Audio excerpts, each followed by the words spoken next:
তখনও আমি মানে বেড়ে রক্ত অনেক গরম ছিল, আমি মানে খুব অ্যাকশন মোডে থাকতাম।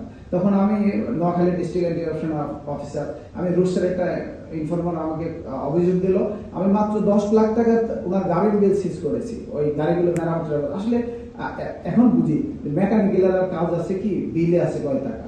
ওনাকে ধরতে গিয়ে বরং ওনার মানে যে পরিস্থিতি আমি দেখলাম যে উনি হার্ট অ্যাটাক করে উনি মনে হলো যেন কলাপস করবে, সেই পরিস্থিতির মধ্যে কিন্তু যেন পড়তে না হয় আমাদেরকে।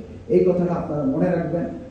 আমি প্লিজ পিস, শান্তি, আপনি যদি তুলনা করেন আপনার নিচে যে অবস্থান করে তার সাথে, তাহলে আপনি অনেক শান্তি পাবেন, প্রশান্তি পাবেন।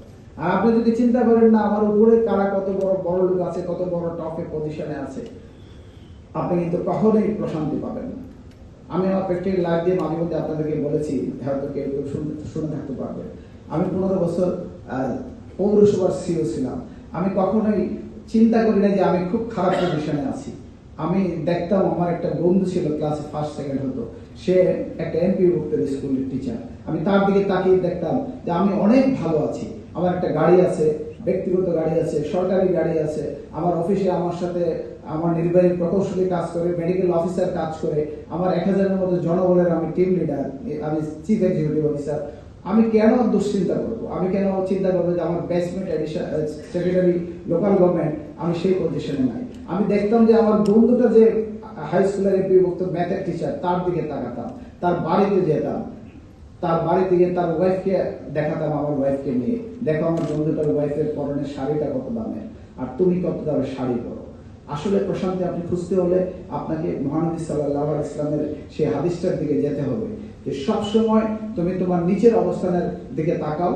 আপনি যদি দেখেন যে একজনের পায়ে জুতা নেই, আপনি খুব আপনার পায়ে জুতা নাই কিন্তু একজনের পায়ে জুতা আছে, তাহলে আপনি কিন্তু প্রশান্তি পাবেন না। কিন্তু আপনি যদি দেখেন যে আপনার পায়ে জুতা নাই কিন্তু একজনের পা নাই, সে পঙ্গু অবস্থায় হাঁটতেছে, তাহলে কিন্তু আপনি বুঝবেন হে আল্লাহ, তুমি আমার প্রতি কত অনুগ্রহ করেছো, আমাকে দুটো পা দিয়েছো দাঁড়ানোর জন্য, হাঁটার জন্য।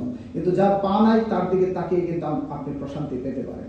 তা আপনি যদি চিন্তা করেন আপনি নির্বাহী প্রকৌশলী, আপনার অধীনে কিন্তু এসডি আছে, সাবেস্ট ইঞ্জিনিয়ার আছে, এসটি ইঞ্জিনিয়ার আছে। সাবেস্ট ইঞ্জিনিয়ার যারা আছে তারা হয়তো নির্বাহী প্রকৌশলীর উপরে কখনো স্বপ্ন দেখতে পারে না, কিন্তু আপনারা কিন্তু আশা করা যায় আপনি একদিন প্রধান প্রকৌশলী হবেন, অতিরিক্ত প্রধান প্রকৌশলী হবেন, একটা অনেক উঁচু জায়গায় যেতে পারবেন। সুতরাং তার দিকে যদি আপনি তাকান তাহলে কিন্তু you can think about that you are the better than him. আপনি প্রশান্তি পেতে পারেন। আসলে এই প্রশান্তির জায়গাটাই সবচেয়ে বেশি ইম্পর্টেন্ট। আপনি শান্তি কোথায় খুঁজবেন? আপনার কোটি কোটি টাকা আপনাকে শান্তি দেবে না যদি আপনার একটা ছোট্ট ব্লাডের মধ্যে ব্লাড সেলের মানে যদি চেঞ্জ হয়ে যায়। এটা নিশ্চয়ই জানেন, ডাক্তার একটু বেশি বিশ্বাসী হয় আমাদের অন্য লোকদের চেয়ে, কারণ তারা মানুষের ব্লাড, তারপরে অনেক সেল নিয়ে যখন পরীক্ষা নিরীক্ষা করে পড়াশোনা করে।